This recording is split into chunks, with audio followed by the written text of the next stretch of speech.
Speaking on Channel 5's latest royal documentary, Meghan at 40, The Climb to Power, which aired on Saturday, July 24.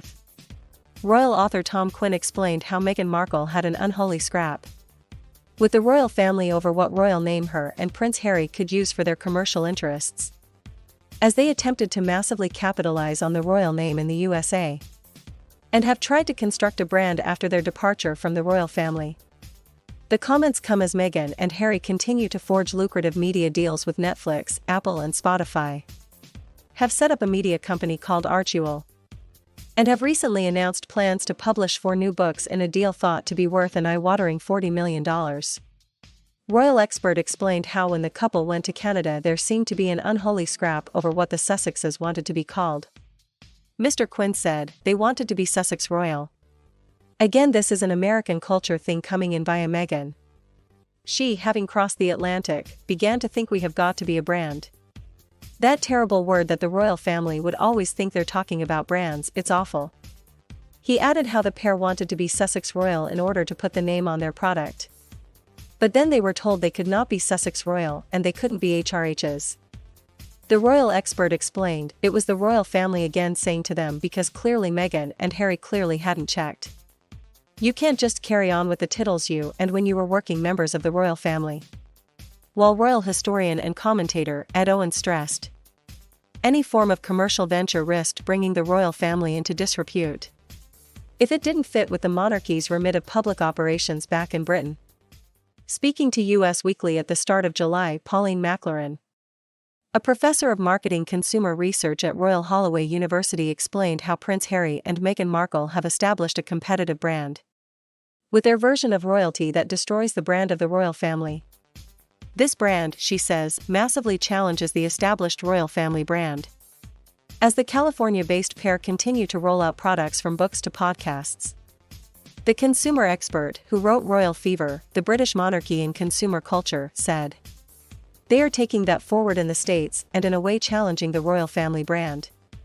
They are showing they are au fait with contemporary times. They are showing up the royal family for their old-fashioned ways, their much more traditional ways. But Professor McLaren warned the pair of their actions in using royal family titles as a basis of their brand despite the criticism Harry and Meghan have leveled at the royals. She explained, but it is keeping that balance that they keep in touch with royalty because that of course is their kudos.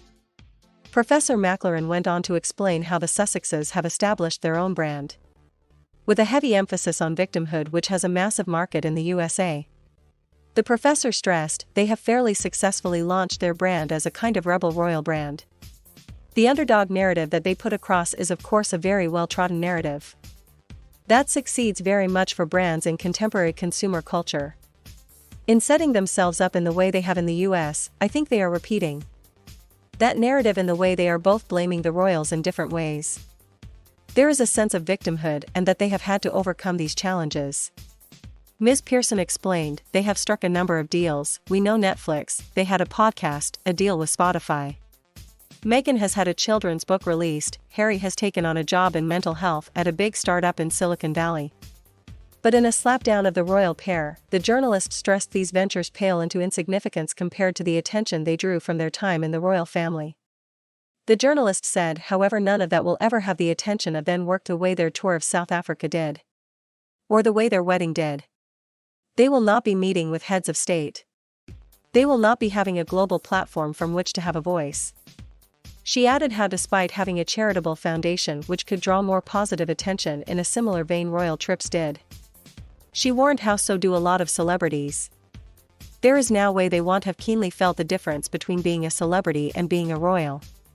The comments come as it was revealed by royal author and expert Tom Quinn how Meghan Markle had an unholy scrap with the royal family over what royal name her and Prince Harry could use for their commercial interests. A ferocious argument reportedly took place as the pair attempted to massively capitalize on the royal name in the USA, alongside attempts to construct a brand after their departure from the royal family. Speaking to the Channel 5 Meghan at 40 documentary, Mr. Quinn explained, they wanted to be Sussex Royal. Again, this is an American culture thing coming in via Meghan. She, having crossed the Atlantic, began to think we have got to be a brand. That terrible word that the royal family would always think they're talking about brands, it's awful. He added how the pair wanted to be Sussex Royal in order to put the name on their product. But then they were told they could not be Sussex Royal and they couldn't be HRHs. The royal expert explained, it was the royal family again saying to them because clearly Meghan and Harry clearly hadn't checked. You can't just carry on with the tittles you and when you were working members of the royal family. While royal historian and commentator Ed Owen stressed, any form of commercial venture risked bringing the royal family into disrepute if it didn't fit with the monarchy's remit of public operations back in Britain. Despite Harry and Meghan stepping down from royal duties, their daughter Lilibet Diana Mountbatten-Windsor is still eighth in line to the throne. The royal family's website, which includes information to keep fans up to date with the House of Windsor, had still not updated the line of succession following her birth on June 4. But today that appeared to have changed as the website has now added Lilibet's full name into the list. ITV royal editor Chris Shipp said last week that the royal family was perhaps making a point by not updating the information straight away. Speaking on the Royal Rota podcast, he said, "You have got to ask what has taken them so long. All they have got to do is hit the paragraph button and put in a different number. They must have done it before. They did it for Archie. Clearly they did it for Louis when he was born. And they have done it for some of the other children like August that have been born as well. So where's Lilibet? I can forgive them a week or two, but a month." Mr. Shipp went on to say the delay in adding her name seemed a little petulant.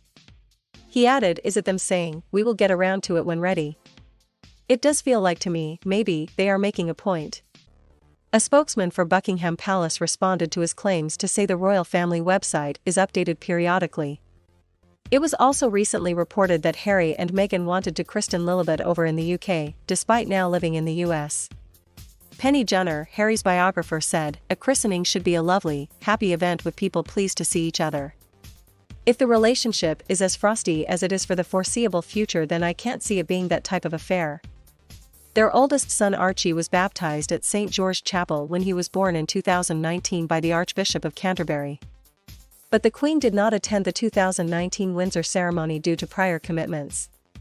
It comes after Prince Harry also hit the headlines last week as he announced he was planning to release a memoir. He said he will share the highs and lows of his life as a royal in his autobiography, which will be released during the Queen's Platinum Jubilee next year. He said, "I'm writing this not as the prince I was born but as the man I have become. I've worn many hats over the years, both literally and figuratively, and my hope is that in telling my story, the highs and lows, the mistakes, the lessons learned, I can help show that no matter where we come from, we have more in common than we think. I'm deeply grateful for the opportunity to share what I've learned over the course of my life so far. And excited for people to read a first-hand account of my life that's accurate and wholly truthful."